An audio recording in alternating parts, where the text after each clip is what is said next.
વિદ્યાર્થી મિત્રો, આગળનો આપણો ટોપિક છે ઉત્કલન બિંદુનું ઉન્નયન, જેની સંજ્ઞા છે ડેલ્ટા ટીબી. તો પહેલા આપણે ઉત્કલન બિંદુ કોને કહેવાય એને સમજીએ. જે તાપમાને કોઈ પણ પ્રવાહીનું બાષ્પ દબાણ એક વાતાવરણ થાય તે તાપમાનને તે પ્રવાહીનું ઉત્કલન બિંદુ કહેવાય. હવે સામાન્ય રીતે 100 સેલ્સિયસ તાપમાને પાણીનું બાષ્પ દબાણ એક વાતાવરણ હોય છે. તેથી એવું કહી શકાય કે પાણીનું ઉત્કલન બિંદુ 100 સેલ્સિયસ અથવા 373.15 કેલ્વિન થાય. હવે આ જે પાણી છે એ પાણીમાં તમે કોઈ અબાષ્પશીલ દ્રાવ્ય પદાર્થ ઉમેરો એટલે કે દ્રાવણ બનાવો છો, અને દ્રાવણ બનાવશો એટલે અદ્રાવ્ય પદાર્થ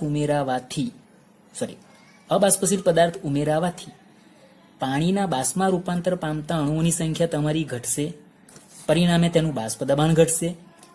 તો આવું જે તમારું દ્રાવણ બન્યું કે જે હવે બાષ્પ દબાણ ઓછું ધરાવે છે પાણીની સાપેક્ષમાં, તેવા દ્રાવણનું બાષ્પ દબાણ એક વાતાવરણ કરવું હોય તો સ્વાભાવિક છે કે તેને તમારે વધારે તાપમાન આપવું પડે.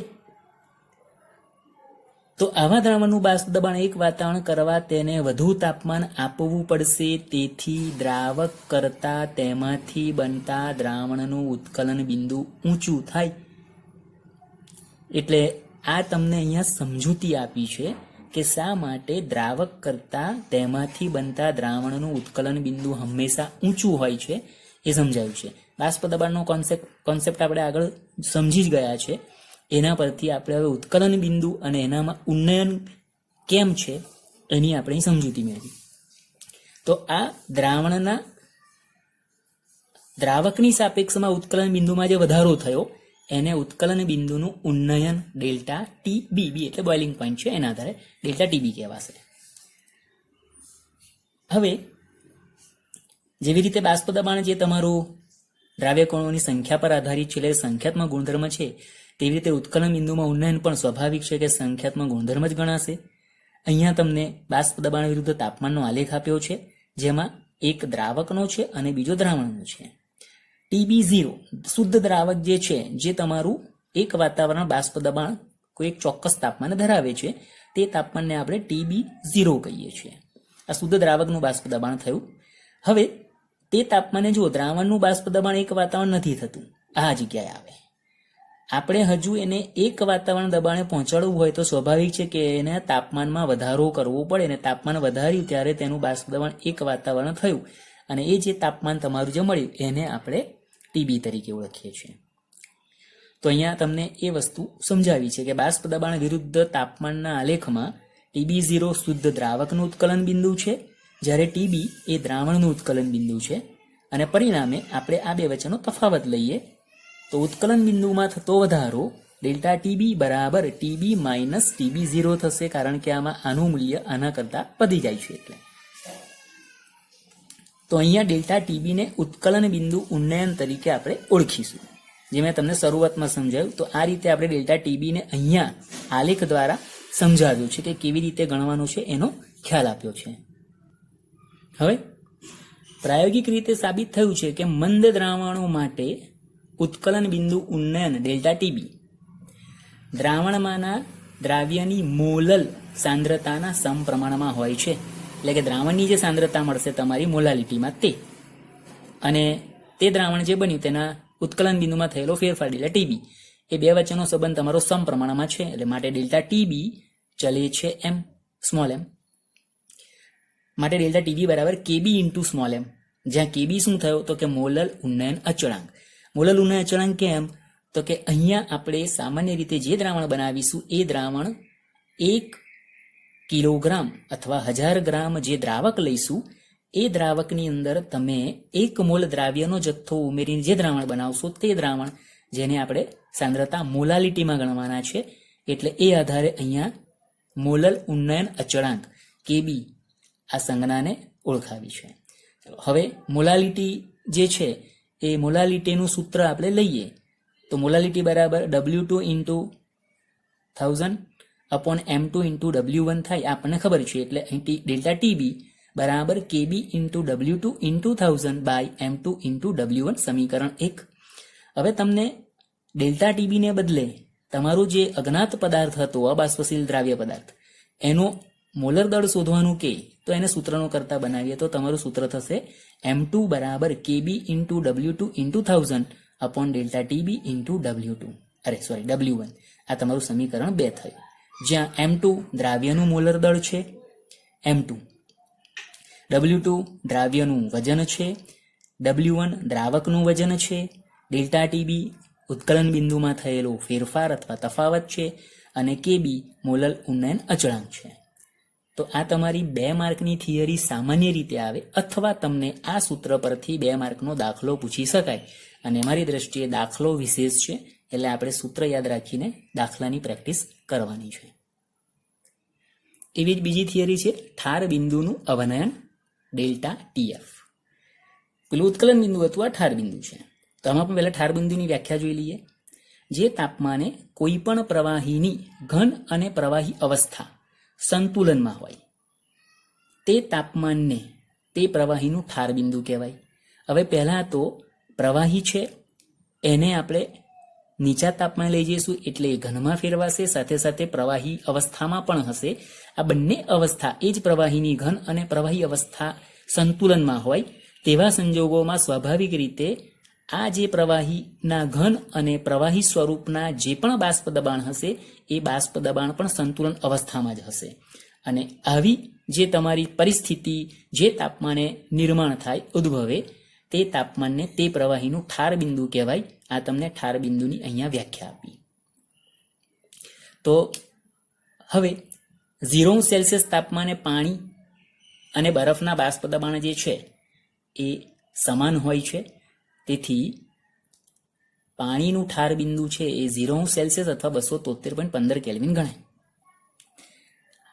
આ જ પાણીમાં જ્યારે આપણે અબાષ્પશીલ દ્રાવ્ય પદાર્થ ઉમેરીશું એટલે સ્વાભાવિક છે કે આ પાણી જે છે એનું બાષ્પ દબાણ ઘટ્યું. તેથી જ્યારે આ દ્રાવણ જે બન્યું એ દ્રાવણનું ઘન અને પ્રવાહી બંને અવસ્થા જ્યારે સંતુલનમાં આવશે અને તે સમયે તેમના બાષ્પ દબાણ જે સમાન અવસ્થા પ્રાપ્ત કરશે, તે તાપમાન પણ તમારું નીચું હશે. એટલે કે 0 સેલ્સિયસ કરતાં નીચા તાપમાને આ દ્રાવણ જે છે એના ઘન અને પ્રવાહી વચ્ચે સંતુલન સ્થપાશે, અને પરિણામે દ્રાવક કરતાં દ્રાવણ જે છે એનું ઠાર બિંદુ સ્વાભાવિક રીતે નીચું હોય છે. તો અહીંયા શા માટે દ્રાવક કરતાં તેમાંથી બનેલા દ્રાવણનું ઠાર બિંદુ નીચું જાય એની તમને અહીંયા સમજૂતી આપી છે. હવે બાષ્પ દબાણ વિરુદ્ધ તાપમાનનો આલેખ, આની અંદર આપણે ઉત્કલન બિંદુ કરતાં જુદું સમજવાનું છે કે તમારો શુદ્ધ દ્રાવક છે એને ઘન અને પ્રવાહીની સંતુલન અવસ્થાએ જ્યારે બાષ્પ દબાણ એનું સંતુલન અવસ્થામાં આવે એવું તમારું જે તાપમાન છે એ તાપમાન એટલે કે ઠાર બિંદુ એને TF0 તરીકે ગણ્યું. હવે આ જ પરિસ્થિતિમાં આપણે દ્રાવણ ગણીએ છીએ અહીંયા. તો દ્રાવણ માટે તમે TF0 તાપમાને એની ઘન અને પ્રવાહી અવસ્થા સંતુલનમાં નથી આવતી. સંતુલનમાં લાવવા માટે હજુ તાપમાન ઘટાડીએ છીએ અને આ તાપમાને એટલે કે TF તાપમાને એના ઘન અને પ્રવાહી અવસ્થામાં સંતુલન સ્થપાય છે. અને એટલા માટે દ્રાવક કરતાં તમારું દ્રાવણ છે એ દ્રાવણનું તમારું જે ઠાર બિંદુ છે એ ઓછું છે, નીચું છે. આ તમે અહીંયા આલેખ દ્વારા સમજાવેલું છે. તો એને અહીંયા તમને વાક્યરચનામાં આપ્યું. બાષ્પ દબાણની જેમ ઠાર બિંદુમાં અવનયન પણ સંખ્યાત્મક ગુણધર્મ છે.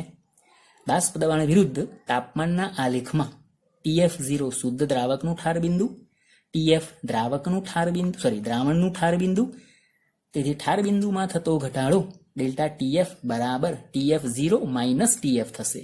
આના કરતાં આનું મૂલ્ય વધારે છે એટલે માટે ડેલ્ટા TF ને ઠાર બિંદુ અવનયન કહેવાય. તો આલેખ પરથી તમે આ બાબતને અહીંયા સમજાવી છે.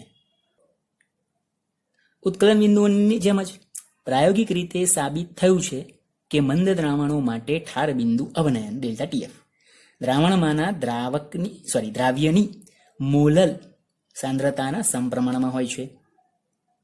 ડેલ્ટા TF દ્રાવ્યની મોલર સાંદ્રતાના સમપ્રમાણમાં છે એટલે લખીશું. માટે ડેલ્ટા TF ચલે છે m, સ્મોલ m.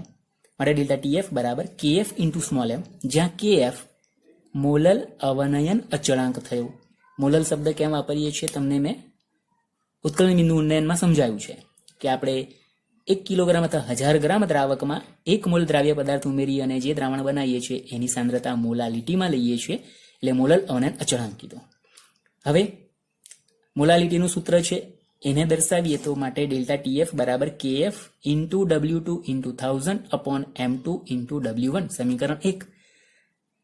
આને બદલે અહીંયા તમને દ્રાવ્યનો મોલર દળ પૂછે તો M2 બરાબર KF into W2 into 1000 upon delta TF into W1 સમીકરણ 2, જ્યાં M2 દ્રાવ્યનું મોલર દળ, W2 દ્રાવ્યનું વજન, W1 દ્રાવકનું વજન, KF મોલર અવનયન અચળાંક અને ડેલ્ટા TF ઠાર બિંદુમાં અવનયન અથવા તો ફેરફાર.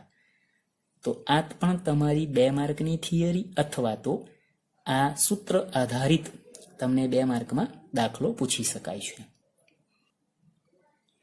હવે સાથે સાથે તમને અહીંયા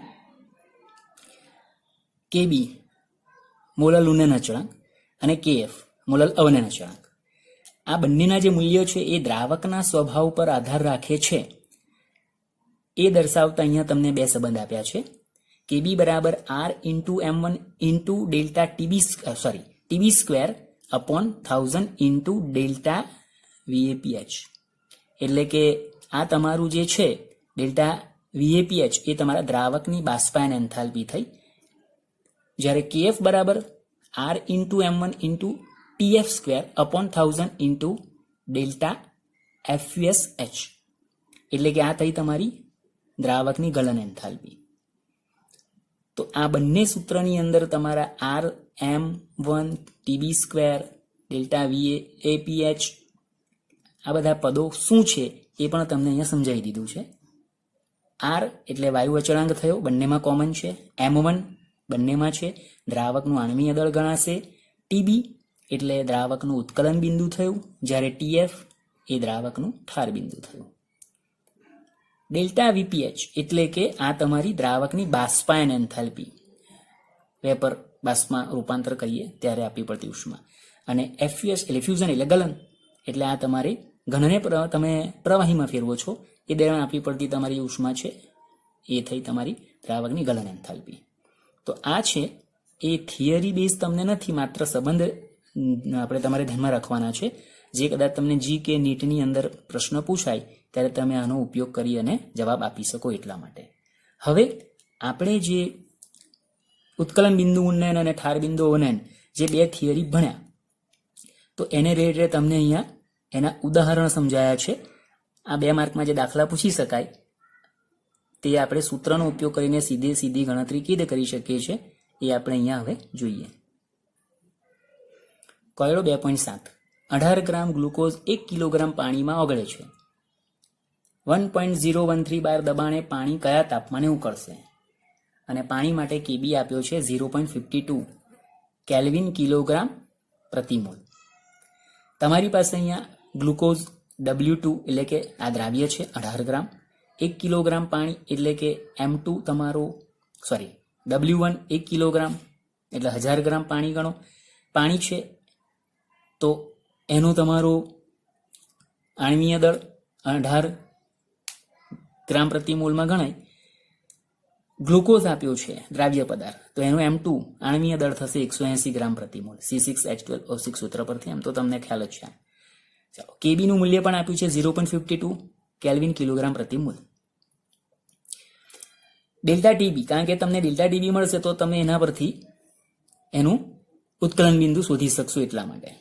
તો આપણે સીધું સૂત્ર મૂકે ડેલ્ટા TB બરાબર KB ઇન્ટુ W2 ઇન્ટુ 1000 છેદમાં M2 ઇન્ટુ W1.